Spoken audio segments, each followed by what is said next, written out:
September 12, 1942. The South Atlantic Ocean, black, endless, silent.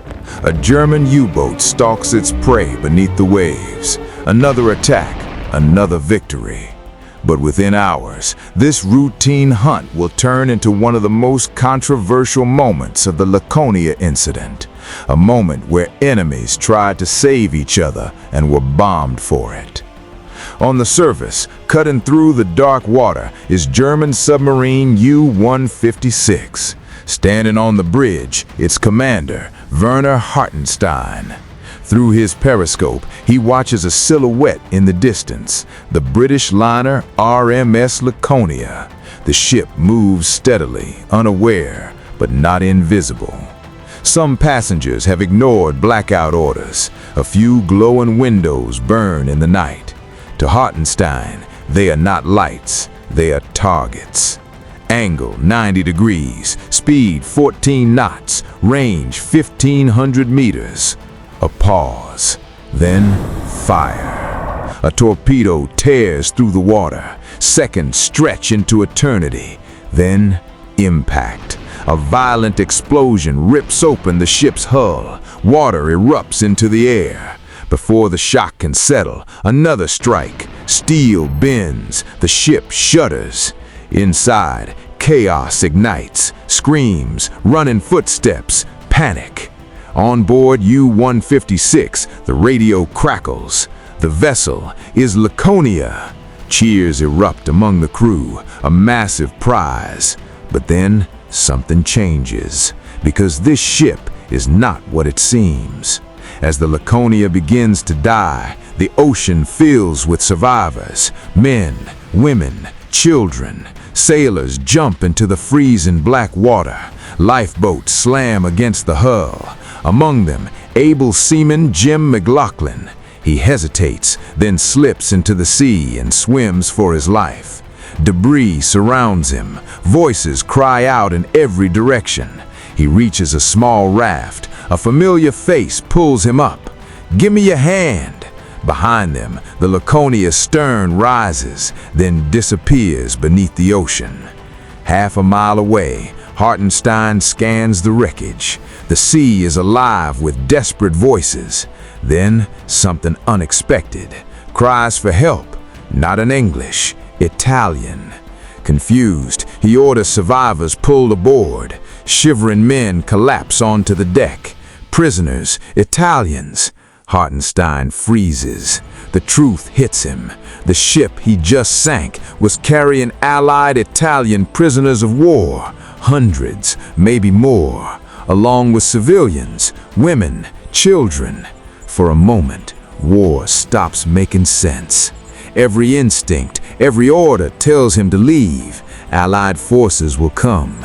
Staying means death. But leaving means abandoning his own allies and innocent civilians to the ocean. Hartenstein makes a choice, one that defies war itself. We rescue them. Over the next hours, then days, the U-boat becomes something impossible. A lifeline. Survivors are pulled aboard. British, Polish, Italian, civilian. The deck fills. The compartments overflow. Still, they don't stop. Lifeboats are tied to the submarine. The U-boat slows, vulnerable, exposed. And then, over the radio, a message is broadcast in English. If any ship will assist the survivors of Laconia, I will not attack. A German U-boat calling for peace in the middle of war. Then, an aircraft appears overhead. An American B-24 Liberator, piloted by James D. Harden. From above, the scene is surreal. A German submarine, covered in people, towing lifeboats. On deck, a Red Cross flag is raised. A captured RAF officer signals, survivors on board, civilians, women, children. But in the air, confusion, miscommunication, suspicion. Back at base, the order is given by Robert C. Richardson III.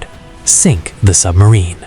The Liberator turns, drops low, begins its attack run.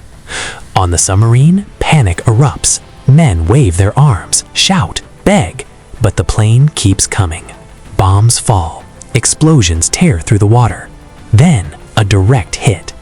A lifeboat is obliterated. People vanish in an instant. Hartenstein knows there is no more time. If he stays, everyone dies. His crew, the survivors, everyone. He gives the order. Cut the lifeboats loose. Axes swing. Ropes snap. Survivors drift away as the submarine prepares to dive. One last message shouted across the chaos. Head north-northeast. Africa is 700 miles. Good luck. The U-boat disappears beneath the waves, leaving hundreds behind. Once again, alone. It takes survivors weeks to reach land. Many don't make it. Out of nearly 2,800 people aboard the Laconia, around half perish. In the aftermath, German Admiral Karl Donitz issues a brutal order: no more rescues, ever. Because of what happened here, compassion became a liability. In the middle of one of history's deadliest wars, for a brief moment, enemies chose humanity, and the war answered with bombs.